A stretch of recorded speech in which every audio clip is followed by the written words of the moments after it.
পশ্চিম তীরে শরণার্থী শিবিরে ২৫ ভবন গুঁড়িয়ে দিল দখলদার বাহিনী।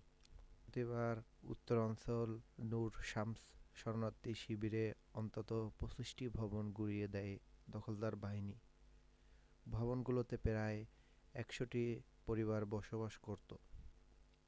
দখলদার বাহিনী দাবি করেছে, এই অভিযানে সশস্ত্র গোষ্ঠী নির্মূলের অংশ হিসেবে পরিচালিত হয়েছে।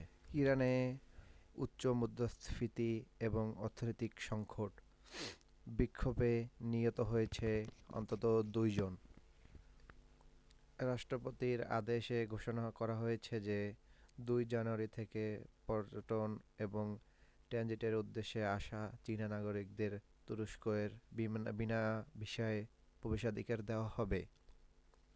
তুরস্ক ভিত্তিক সংবাদ মাধ্যম হুরিয়াত ডেইলি নিউজ এক প্রতিবেদনে এই তথ্য জানিয়েছে।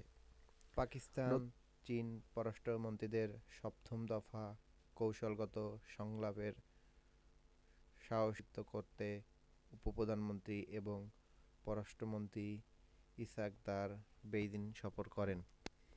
বুধবার দেশটির পররাষ্ট্র দপ্তর এই তথ্য জানিয়েছে। আগামী ৪ জানুয়ারি চীন সফর করতে যাচ্ছেন পাকিস্তানের পররাষ্ট্রমন্ত্রীদের। এই ছিল আজকের আন্তর্জাতিক গণমাধ্যমের বেশ কিছু গুরুত্বপূর্ণ সংবাদ।